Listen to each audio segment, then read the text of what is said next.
Hey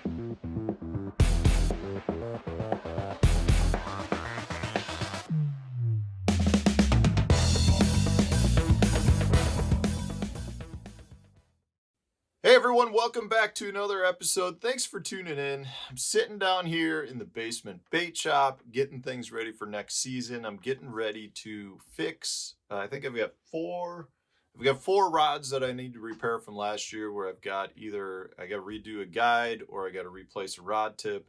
Nothing major, simple fixes that I just need to do before the season starts, so I have those rods available to me if I need them.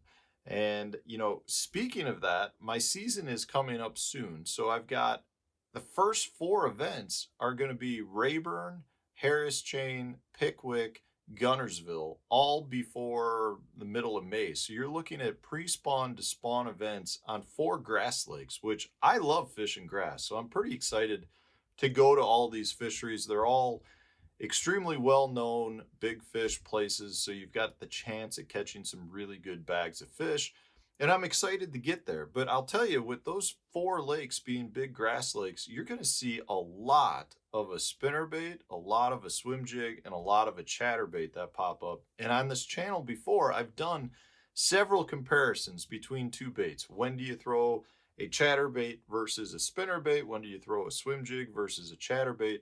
But the only thing I haven't done yet is talked about when I prefer to throw a spinnerbait, like this War Eagle, versus a swim jig, like this Dirty Jig swim jig.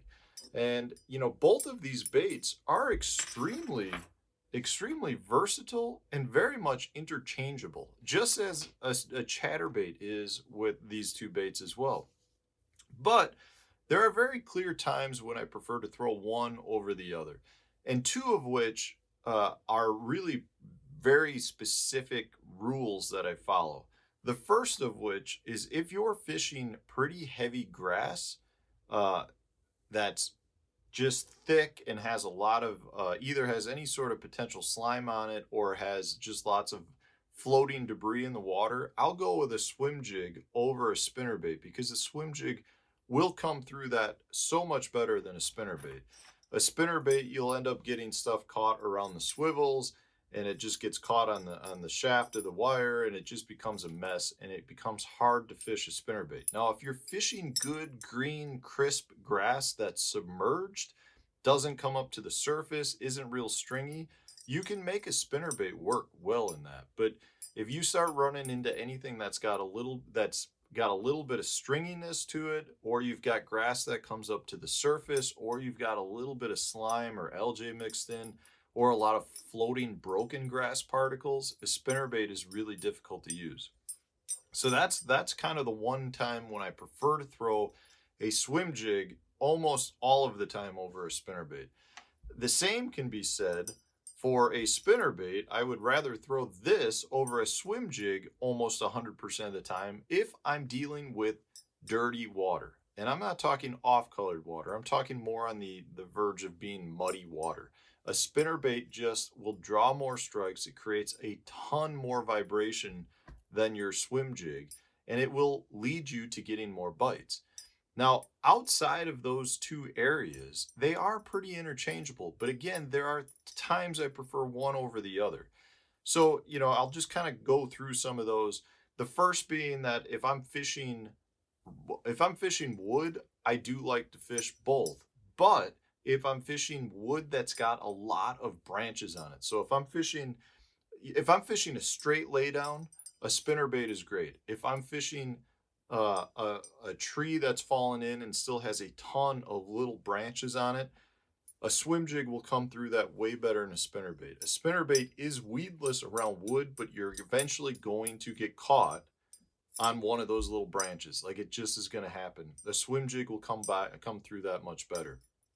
Similarly, if I'm fishing really heavy cover that requires a lot of skipping, so if I'm fishing overhanging bushes or trying to skip way up under docks, or I've just got a lot of fallen trees that have a lot of debris and stuff in it, like I was mentioning, the swim jig is going to be a better choice because I can get this bait easily back into those areas versus a spinnerbait without getting stuck. First off, the spinnerbait just doesn't even skip well because it's so much bigger. But even if I could skip the spinnerbait back in a lot of those areas, it's gonna result in me getting snagged. So I'd much rather throw the swim jig in those areas. If I'm fishing around rock, I'm almost always gonna throw the spinnerbait over the swim jig. Like the thing with the swim jig that I think a lot of people don't realize is the swim jig is really good at creating reaction strikes if you're beating it off things. Like you want to hit objects with your swim jig, whether that's grass stalks, dock posts, tree limbs, stumps, whatever it is. You want to bounce this bait off of that to create a deflection, to create the reaction. The spinnerbait is really good on its own at just creating enough disturbance to draw fish to it.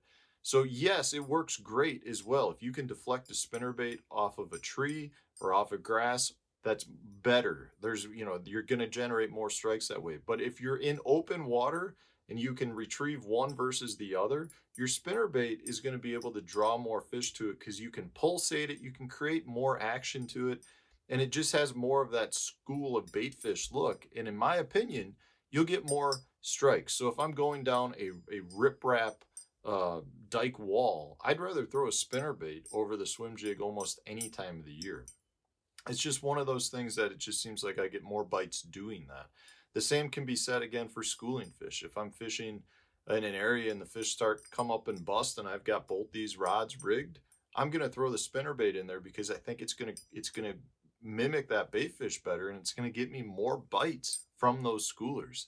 It's just kind of how it is. So, it's really very much an interchangeable bait. It really is. But if you're getting into thick cover, thick grass, thick wood, your swim jig's probably going to be a better way to go about. If you are fishing, more open water, stuff that's a little bit more dirty in color and you're looking for more vibration, then you go with the spinnerbait. The only other thing I'll state with both these baits is the swim jig, to me, kind of bottoms out when you get into the low 50-degree range. If you get into that 52, 53-degree water temps, the swim jig does not get nearly as many bites for me as a spinnerbait. So if you're dealing with water that's in that low 50 range or below, I really strongly suggest going with a spinnerbait. And if you're fishing above that low 50-degree mark or higher, at that point, the swim jig is definitely more fair game. But guys, I hope this was helpful. It's one of those things, they are very much interchangeable, but there are times that you can choose one over the other to become more efficient, which is going to make you more productive on the water. So guys, if you enjoyed it, hit the like button. Stay tuned. We got more videos coming out tomorrow.